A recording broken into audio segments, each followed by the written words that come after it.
बिस्मिल्लाहिर्रहमानिर्रहीम। साथियों, उम्मीद है कि आप लोग बखैर होंगे। अल्लाह आपको यूं ही खैर व आफियत से रखे।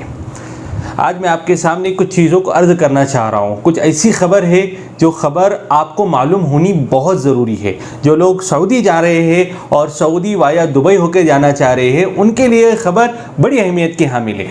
प्लस इसके साथ साथ अब उसके बाद हमारा क्या लाही अमल होगा, उसके बाद हमारा तर्ज क्या होगा, हम क्या करें, ये सब चीज़ें मैं आज इस वीडियो के अंदर डिस्कस करूंगा। और मेरे साथियों, ये मेरी राय है, ये कोई हतमी लाइन नहीं है, क्योंकि हम ग्राउंड रियलिटी से वाकिफ़ हैं, हम ग्राउंड रियलिटी पे काम करते हैं। इस वजह से मैं अपनी जानिब से आपको राय देना चाह रहा हूं, क्योंकि काफ़ी लोगों ने कल रात से मुझे बहुत सारे सवालात किए मैसेजेस के थ्रू और कॉल के थ्रू। तो मैंने सोचा कि आज वीडियो के थ्रू आप लोगों को इसके जवाब दूँ। तो आइए हम अपने मुज़ाकरे की शुरुआत करते हैं।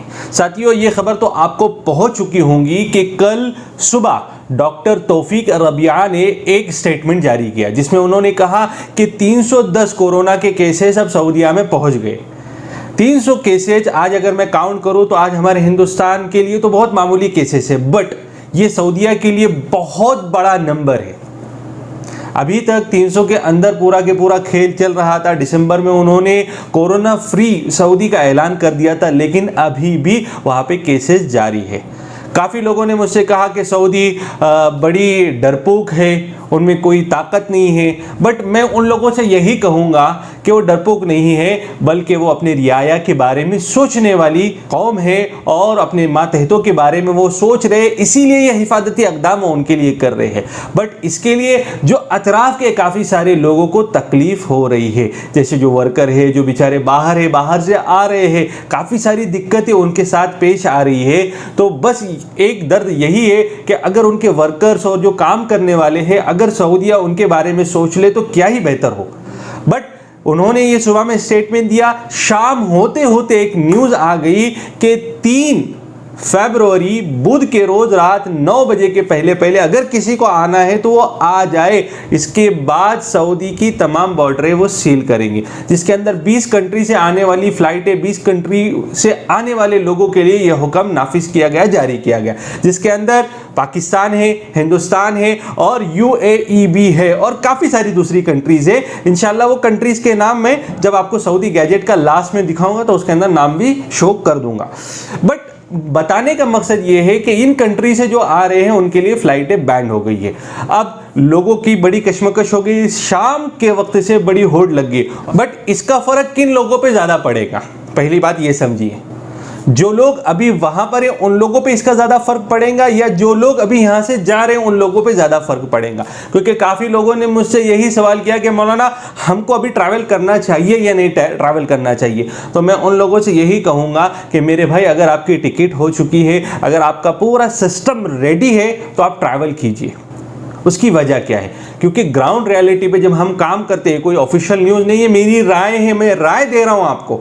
मैं कोई चीज़ आप पर थोप नहीं रहा हूँ, ना आप पर इंसिस्ट कर रहा हूँ कि ये आपको करना ज़रूरी है। ये इस बंदे की नाक़िस राय आपके सामने पेश कर रहा हूँ। वो ये है कि जब इसके पहले भी जब सस्पेंशन हुआ था और फ्लाइटें रोकी गई थी, तो देखिए इंडिया और पाकिस्तान के लिए हो सकता है टाइम तो बढ़ा दिया जाए, लेकिन यूएई मुत्तहिद अरब इमारात को मुझे नहीं लगता कि सऊदी 15 दिन से ज़्यादा वो रोक सकेंगी। 15 दिन के बाद उनको किसी भी तरीके से बॉर्डर को खोलना पड़ेगा। और इतना बड़ा मसला तो है ही नहीं कि 300 केसेस से हो सकता है आने वाले हफ्ते में इन्होंने सस्पेंशन जो लागू किया उसमें उसके नतीजे उनको अच्छे आए और हो सकता है ना भी आए।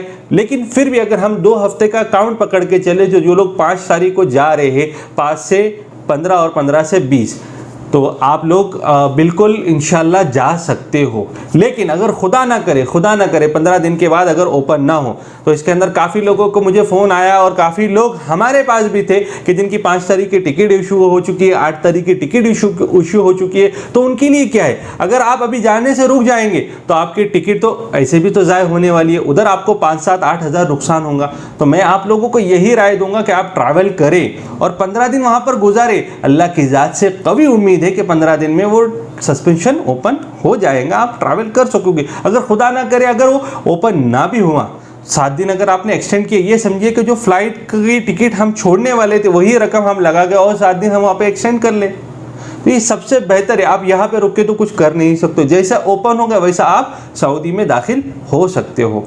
लेकिन सबसे बड़ा मसला उन लोगों के लिए है जो दुबई के अंदर है, जिनको हफ्ता हो गया, 10 दिन हो गया, तो वो लोगों के लिए तो बड़ा मसला हो गया, क्योंकि 14 दिन के पहले तो आगे ट्रैवल कर भी नहीं सकते। अब उन लोगों के लिए यही है, एक चीज़ ये है कि आप थोड़ी सी हिम्मत रखें, आप वहीं पे रुके, आप ना आए। इसके पहले के सस्पेंशन में मेरे पास के भी काफ़ी लोग रिटर्न आए, आज भी वो लोग जा नहीं सके। वो लोग मुझसे कांटेक्ट करते कि मौलाना साहब हमने आकर गलती की, जो उस वक्त वहाँ पर रुके थे, जो भी तकलीफ़ थी, जो भी परेशानी थी, जिन लोगों के पास माल की थी ज़रूरत या जो भी इश्यूज़ थे, उन लोगों ने उसको किसी न किसी तरीके से सॉर्ट आउट किया। अल्हम्दुलिल्लाह वो अपने काम पे पहुँच गए। लेकिन जो लोग इंडिया आ गए वो अभी तक गए नहीं हैं, और वो इसी इंतज़ार में है कि डायरेक्ट फ़्लाइट कब चालू होंगी। डायरेक्ट फ़्लाइट 31 मार्च तक थी, फिर उसके बाद मई तक गई। तो लेकिन ये प्रॉब्लम है, इन प्रॉब्लम को सॉल्व करना बहुत ज़रूरी है। लेकिन बुजुर्गों, याद रखो कि दो चीज़ें हम लोगों को करनी है। अगर हम काम कर रहे हैं, ज़िंदगी गुजार रहे हैं, तो ज़िंदगी गुजारने में दो चीज़ें जो अल्लाह के नबी ने हमको सिखाई है, एक तो अल्लाह से मांगना है और दूसरा सब्र करना है। देखिए, याद रखिए कि आप जब यहाँ से निकल रहे हो, चाहे जो लोग वहाँ पर सऊदीया में हो, चाहे यहाँ वाले लोग जो जा रहे, मैं उनको एक ही राय दूंगा, जब भी आप निकल रहे हो 2 रकात नमाज पढ़े, कुछ सदका दे और अल्लाह से मांगे, अल्लाह हालात तूने दिए और इन हालात को दूर भी तू ही कर सकता है। आप आपके काम पे जा रहे हो, इंशाल्लाह अल्लाह ऐसे रास्ते खोलेगा जो रास्ते आपके वहम गुमान में भी नहीं होंगे। और साथियों, अल्लाह बेहतर जानता है कि कल रात पूरी हमने जाग कर निकाली है, पूरी रात में हमने लोगों के PCR टेस्ट उनके रूम, उनके अपार्टमेंट, उनके होटलों में करवाई, और इंशाल्लाह अल्लाह की ज़ात से उम्मीद है कि आज इंशाल्लाह हम बस के थ्रू उनको किसी भी तरीके से सऊदी के बॉर्डर तक पहुंचा देंगे।